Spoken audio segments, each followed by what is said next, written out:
Hello everyone, my name is Raul and today we are going to comment on a very important issue and this is how demography directly affects the evolution and purity of the language. First of all, let's go back to the 18th century when the rise of the industrial and agrarian revolution was in its greater point. This revolution brought with it the creation of new jobs, new technology, and improvements in the health system, which consecutively brought with it the reduction of the mortality rate. At this point, it was perspective that the population increase was inevitable, and the consequent expansion of the different main cities of Europe. Keeping this in mind, let's go back to the 90s.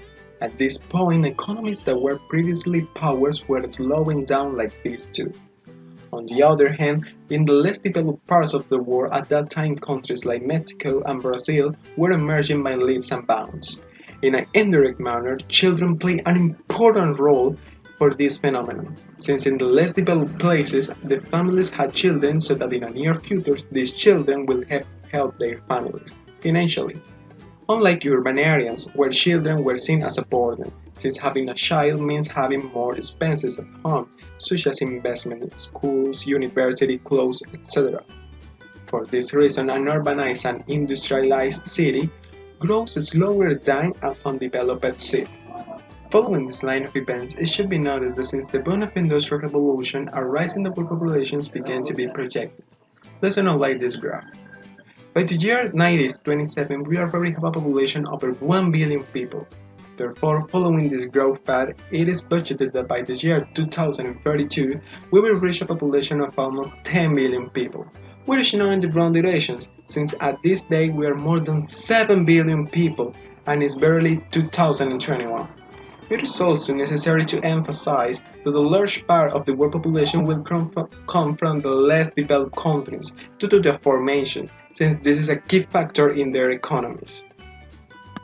This increase in the world populations affects the average age of the world, since according to how more industrialized and developed this country becomes, the average age of this will be much higher. Let me give you an example. Let's compare these two countries. In Italy, in 2005, the average age was almost 40 years, which in other words means that in this country is aging, very different from the case of Ghana, where the average age is below 15 years. Now, what could Italy do to compensate this phenomenon? Well, the simplest tool that they have at hand is immigration.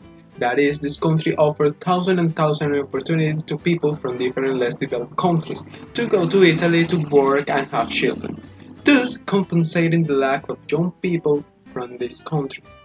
It is clear that this international opening brings with it a change in the reference to multilingual and cultural profile of Italy, where, when receiving people from different parts of the world, they will bring with it new customs to contribute to the Italian culture, among these the possible variant of essence of the Italian language. So how does growing immigration affect languages? First of all, let's analyze that the immigrant population within 60s and 2000 was 175 million people, almost 3% of global population. Clearly, that this large part of population has emigrated to different countries has caused an impressive linguistic mix.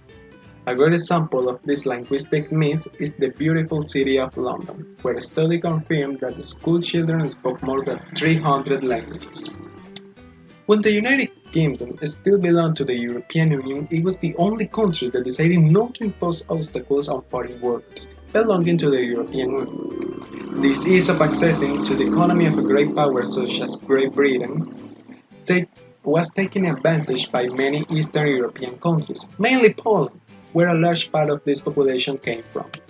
This exorbitant number of immigrants brought with it the formation of new linguistic communities in different English towns, increasing with it the demand of intensive courses of English as a second language, even in the more distant places. Now last but not least, the most common way to spread the languages, tourism. In recent years, international tourism has grown incredibly, especially thanks to globalization and the easy connection that exists between countries. Now, focusing specifically on the expansion of English, a great decrease of the diffusion of English has been noticed. As we can see in this graph, only a quarter of international tourism is related or made contacts with a native English speaker, while the other 75% of travelers communicate in another language. Now, as a mental exercise, I will leave you these thoughts so that you can philosophize at home. Well, that's all for today. In the next session, we will talk about how the world economy affects the spread of English and many other languages. If you want to know how this continues, don't forget to subscribe to my channel. Bye bye.